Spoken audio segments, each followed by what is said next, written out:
മുതലാളി, ഒരാള് കാണാൻ വന്നിരിക്കുന്നു. വരാൻ പറയൂ.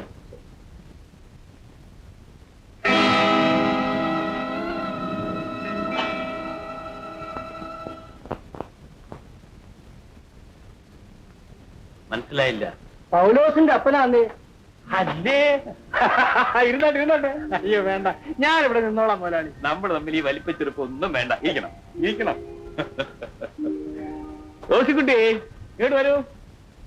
അപ്പോ പേര് പറഞ്ഞില്ലല്ലോ. തൊമ്മി ഭാഗവതർ, എലവുങ്കൽ തൊമ്യാശാനെന്ന് വിളിക്കും. കേട്ടോ തൊമ്മിച്ച? അയ്യോ തൊമ്മിച്ചാന്ന്. ഞാൻ അങ്ങോട്ട് വന്ന് കാണാനിരിക്കായിരുന്നു. എന്തിനാന്ന്? പൗലോസിന്റെ ഒരു കല്യാണക്കാര്യം. അയ്യോ, അവനൊരു അന്തരാളത്തിൽ പെട്ട് കിടക്കുക. അവരൊരു പെണ്ണിനെ സ്നേഹിച്ച് അവളെ കെട്ടുകൊള്ളൂ എന്നും പറഞ്ഞു ഒറ്റ കാലിലൊരു നിപ്പ. അവിടെ പേര് പറഞ്ഞോ? ഇല്ലേ. ആട്ടെ, കൊച്ചുമ്മച്ചിനെ അങ്ങ് സമ്മതിച്ചാലെന്താ? പൗലോസിന് കിട്ടുന്ന സ്ത്രീധനം വാങ്ങിച്ചിട്ട് വേണം അവന്റെ പെങ്ങളെ കെട്ടിച്ചയക്കാൻ. അല്ല, അത്ര ബുദ്ധിമുട്ടാണെങ്കിൽ ഈ ജോലിക്ക് 2500 രൂപ ഡെപ്പോസിറ്റ് തരാൻ തൊമ്മിച്ചിൽ വളരെ കഷ്ടപ്പെട്ടിരിക്കുമല്ലോ. അയ്യോ, ഞാനൊരു ചൊല്ലിക്കാശ് കൊടുത്തിട്ടില്ല. പൗലോസ് വല്ലവരോടും കടം വാങ്ങിച്ചിരിക്കും. അത് തിരിച്ചു കൊടുക്കാനോ മറ്റോ ഈയിടെ എന്നോട് കുറച്ച് രൂപ ചോദിച്ചത്. പൗലോസ് കടം ചോദിച്ചെങ്കില് അവന്റെ പെങ്ങളുടെ കല്യാണത്തിനായിരിക്കും. അതെ തൊമ്മിച്ച, ഞാനൊരു കാര്യം ചോദിക്കട്ടെ. പൗലോസിന്റെയും അവന്റെ പെങ്ങളുടെയും കല്യാണം ഒരുമിച്ച് നടത്തിയാൽ? അയ്യോ, അതിന് പൗലോസ് കല്യാണം ചെയ്യാൻ പോകുന്ന പെണ്ണിന്റെയും അവളുടെ അപ്പനെ പോലെ അറിയണ്ടായോ? അത് ഞാൻ പറയാം. പെണ്ണിന്റെ അപ്പൻ ഞാനാ. അയ്യോ മുതലാളി, നേരാ നീ പറയുന്നത്? തൊമ്മിച്ചിന് ഇഷ്ടമാണോ? നേരാണോ മുതലാളി പറഞ്ഞത്? ഇതാണ് എന്റെ മകൾ റോസി, അതായത് തൊമ്മിച്ചിന്റെ മരുമകൾ. മോളെ, ദൈവം തമ്പുരാൻ നിന്നെ അനുഗ്രഹിക്കട്ടെ. ഇതെന്റെ ഭാര്യ ലവലമ്മ. അല്ല, നിന്റെ കൂട്ടുകാരി അവിടെ? മോളെ ലീനാമ്മേ, അന്നേ ഇതാരാ വന്നിരിക്കുന്നു നോക്ക്. ഏതായി പെങ്കൊച്ച്? അല്ലേ, വേഷം മാറിയപ്പോ തൊമ്മിച്ച ആള് മനസ്സിലായില്ലേ? ഇതല്ലേ പൗലോസിന്റെ സാക്ഷാൽ അനിയത്തി, തൊമ്മിച്ചിന്റെ മകള് ലീനാമ്മ. എന്റെ മോള് മോനെയമ്മയോ? അവള് വീട്ടിലിരിക്കില്ലയോ?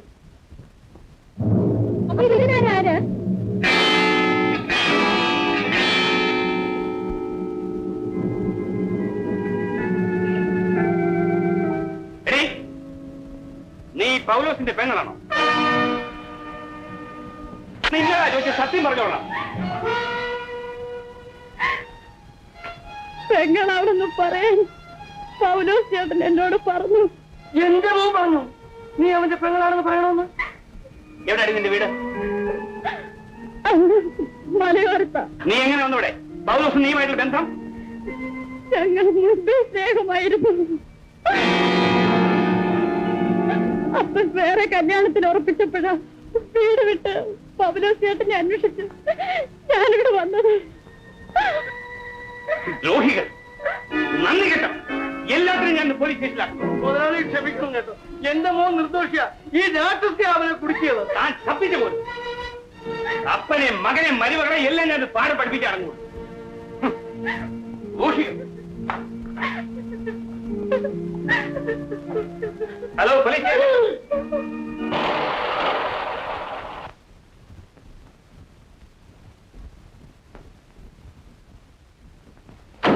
ഡ്രൈവർ, കാർ കുറച്ചൊരു മര്യാദയ്ക്ക് ഓടിച്ചൂടെ?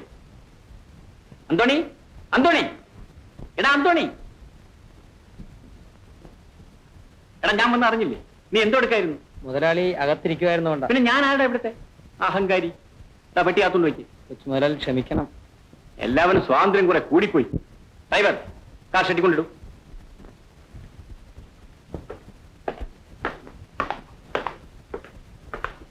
ഇതാ പണം കൊടുത്ത രസീത്. ഞാൻ പെങ്ങളെയും കൊണ്ട് ഒന്ന് വീട്ടിലോട്ട് പൊയ്ക്കൊള്ളട്ടെ.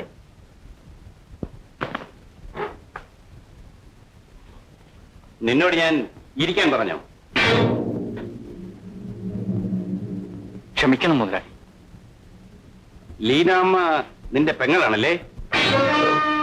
അതെ.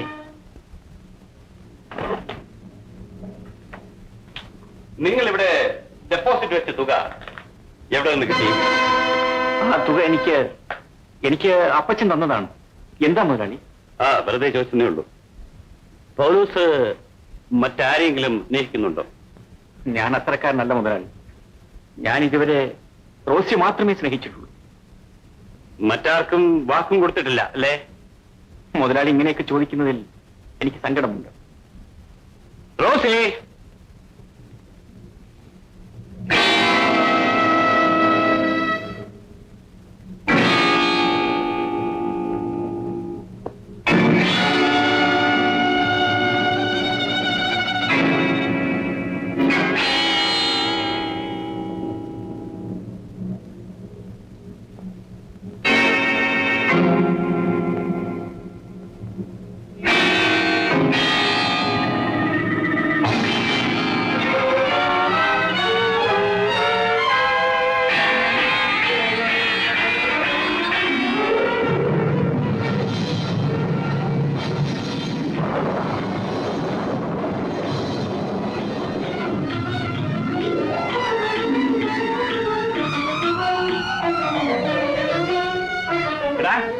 ഈ പെണ്ണ് നിന്റെ പെങ്ങളാണോ?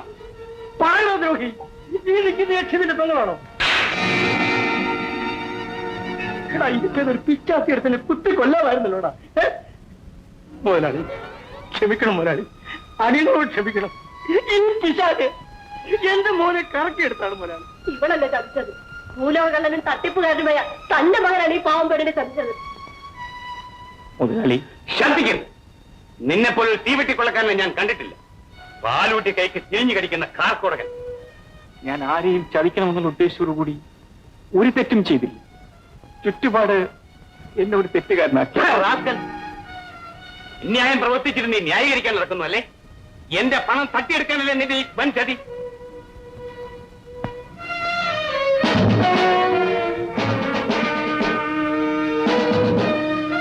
ഇൻസ്പെക്ടർ, ഇവനാണ് ഞാൻ ഫോണിൽ വിളിച്ചു പറഞ്ഞ ഒന്നാം പ്രതി. എന്നെ കബളിപ്പിച്ച ദ്രോഹി. ഇയാളും ഇവിടുന്ന് ഇതിന് കൂട്ടുനിന്നു. ഇവരെല്ലാം സ്റ്റേഷനിൽ കൊണ്ടുപോകും. മുതലാളി എല്ലാവരും അവിടുന്ന് വേഗമായിട്ട് ഇവർ കൊണ്ടുപോകും.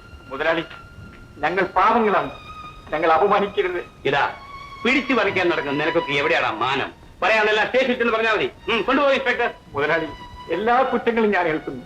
എന്റെ അപ്പനെയും ലീനാമ്മയും വെറുതെ വിട്ടേക്കാം. ലീനാമ്മയെ വെറുതെ വിട്ടേക്കണം. ആ പാവം എന്ത് തെറ്റ് ചെയ്തു?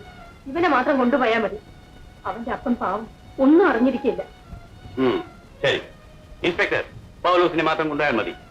ഇവരെ വിട്ടേക്കും. പൗലോസേ, മുതലാളി, അവസാനമായി ഒരു അപേക്ഷ. ലീനാമ്മയെ അവളുടെ വീട്ടിൽ വിട്ടേക്കണം. ലീനി, ഞാനൊരു ചതിയനാണെന്ന് നീയും എന്നെ വിചാരിക്കരുത്. അപ്പച്ച, ഞാൻ അറിഞ്ഞുകൊണ്ട് ഒരു തെറ്റും ചെയ്തിട്ടില്ല. എല്ലാം നിങ്ങൾക്ക് വേണ്ടിയായിരുന്നു. എനിക്ക് മാപ്പ് തരണം. ലീനാവേ, നിൽക്കവിടെ. ഡ്രൈവർ, ഇവിടെ ഉള്ള വീട്ടിൽ കൊണ്ടുവിട്ടേക്കും. ശരി മുതലാളി. പോയിക്കോളൂ.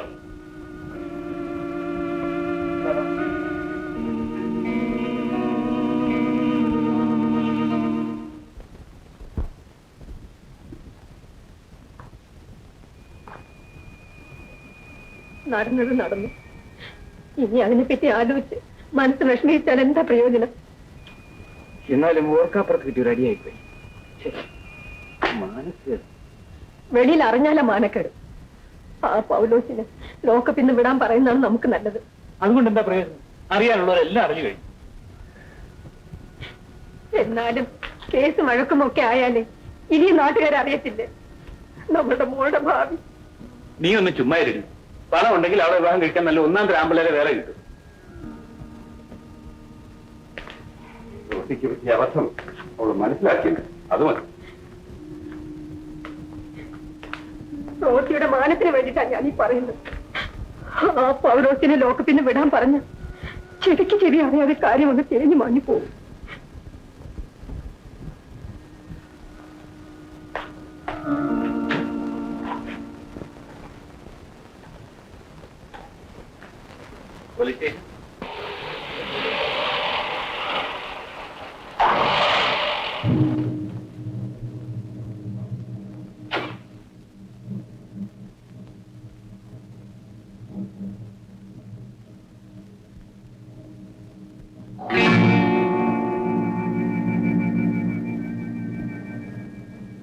അമ്മച്ചി, കുറച്ച് വെള്ളം തരണേ.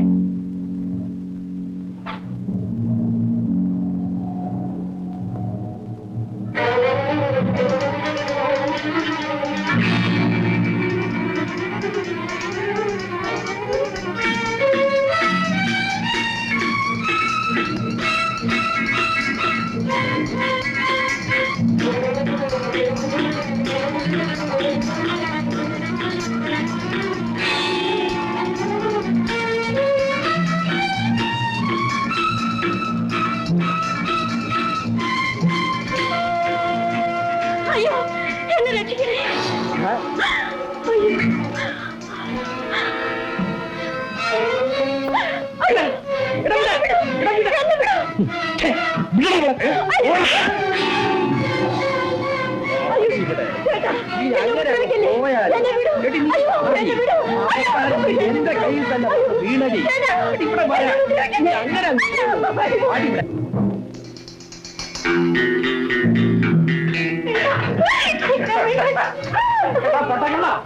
ഇത് കണ്ടോ? ഈ കിളി നമുക്ക് രണ്ടുപേർക്കും കൂടാ.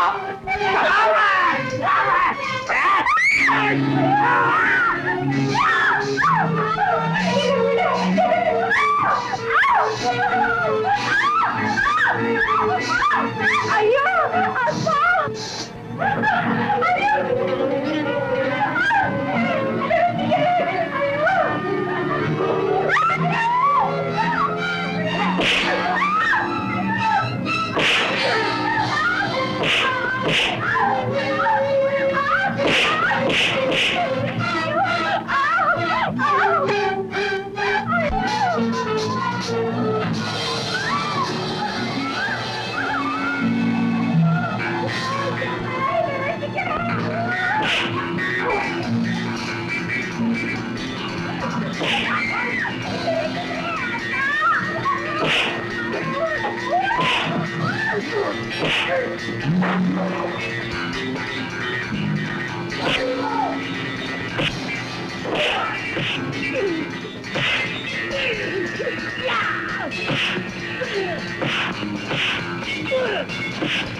ഇവരാണ് ലീനാമ്മയെ പിടിച്ചുകൊണ്ട് ഓടിയത്. അപ്പച്ച മുതലാളിനെ ലാക്കപ്പിൽ നിന്ന് വിടാൻ പറഞ്ഞതുകൊണ്ടാണ് സമയത്ത് എനിക്ക് ഇവിടെ വന്നെത്താൻ കഴിഞ്ഞത്. ഞാൻ വരുന്ന വഴിക്ക് പൗലോസാറുമായി സംസാരിച്ചപ്പോഴാണ് ലീനാമ്മയെ പിടിച്ചുകൊണ്ടുപോയ കാര്യം പോലീസിനെ അറിയിക്കാൻ പൗലോസാർ പറഞ്ഞത്. യമാനെ, ഈ പെൺകുട്ടിയെ അവരുടെ വീട്ടിൽ കൊണ്ട് ഏൽപ്പിക്കേണ്ടത് യമാന്റെ ചുമതലയാണ്. പോലും അപ്പച്ച, ഞാൻ ഒരു കാര്യം പറയട്ടെ. ലീനാമ്മയുടെ അപ്പച്ചൻ അവളുടെ കല്യാണത്തിന് വേണ്ടി 3000 രൂപ കരുതി വെച്ചിരുന്നു. ആ രൂപ കളഞ്ഞുപോയി. അതാണ് എനിക്ക് കിട്ടിയത്. അതിൽ നിന്ന് 2500 രൂപ ഡിപ്പോസിറ്റ് ആയി കൊടുത്ത് എനിക്കൊരു ഉദ്യോഗം കിട്ടി. അങ്ങനെ തകർന്നുപോയി കുടുംബത്തെ രക്ഷിക്കാനാണ് അപ്പച്ച ഞാൻ ഇവളെ സ്നേഹിച്ചത്. ഇത്രയും കാലം ഞാനത് മറച്ചു വെച്ചതിന് അപ്പച്ചനോട് ഞാൻ ക്ഷമ ചോദിക്കുന്നു. യമാനെ, ഞാൻ തന്നെ ഇവിടെ വീട്ടിൽ കൊണ്ടുവന്ന് വിട്ടേക്കാം. നീ വീട്ടിൽ പോ.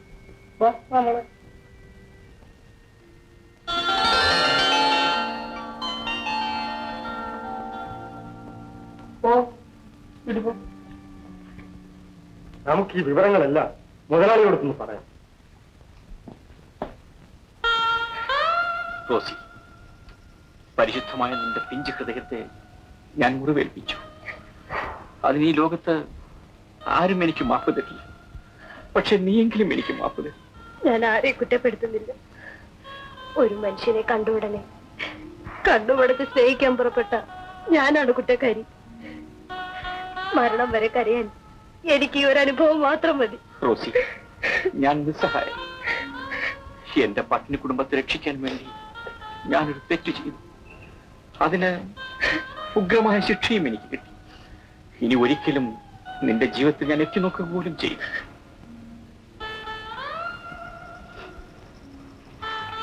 ചേട്ടനെ കാണാൻ ഡാഡി കാത്തിരിക്കുകയാണ്.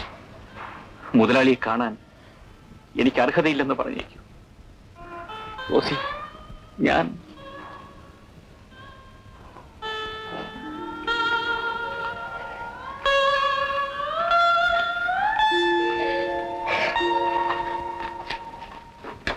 ഏതായാലും റപ്പേലി കേട്ടാ നടന്നതെല്ലാം നടന്നു. എന്റെ മോൻ കാരണം ഈ കുടുംബത്തിനുണ്ടായ തകർച്ചയ്ക്ക് ഞാൻ കർത്താവിന്റെ പേര് മാപ്പി ചോദിച്ചു. അപ്പ ഇതാ മാത്യൂസ് മുതലാളി തന്നയച്ചതാണ്. 6000 രൂപയും ഒരു കത്തുമുണ്ട്. രൂപയോ? അതെ.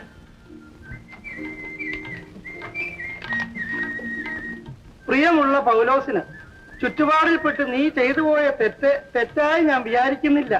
നിന്റെ ജീവിതാവശ്യങ്ങളും കുടുംബത്തോടുള്ള സ്നേഹവും അതിലേക്ക് നിന്നെ പ്രേരിപ്പിച്ചതായിരിക്കും. നീ ആവശ്യപ്പെട്ടിരുന്ന 6000 രൂപ ഞാൻ കൊടുത്തയക്കുന്നു. ഈ തുക നിന്റെ നീറുന്ന പ്രശ്നങ്ങൾക്കൊരു പരിഹാരമാകുമെന്ന് ഞാൻ കരുതുന്നു. നിനക്കിഷ്ടമാണെങ്കിൽ എന്റെ കമ്പനിയിൽ ജോലിയിൽ തുടരാം.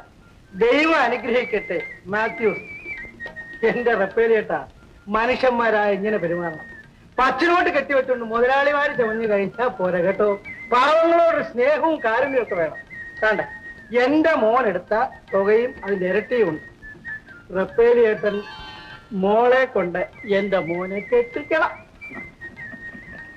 ഇവൻ പശുവിനെ മേടിക്കാൻ ഇവിടെ വന്നപ്പോഴേ ഞാൻ കരുതിയതാണ് എന്റെ മോളെ തട്ടിക്കൊണ്ടു പോകുമെന്ന്. ആ കൊച്ചുമിച്ച, ഇതെന്റെ മോളെ സ്ത്രീധനമായിട്ട് കൈയിരിക്കട്ടെ. ഈ പണം എന്റെ പെങ്ങടെ കല്യാണ ചെലവിനും സ്ത്രീധനത്തിനും വേണ്ടി അപ്പം തന്നെ വെച്ചോണം. അത് വീണ്ടും അയ്യോ, ദൈവം കണ്ടു തുറന്നു. ഇപ്പൊ എല്ലാം നേരെയായി.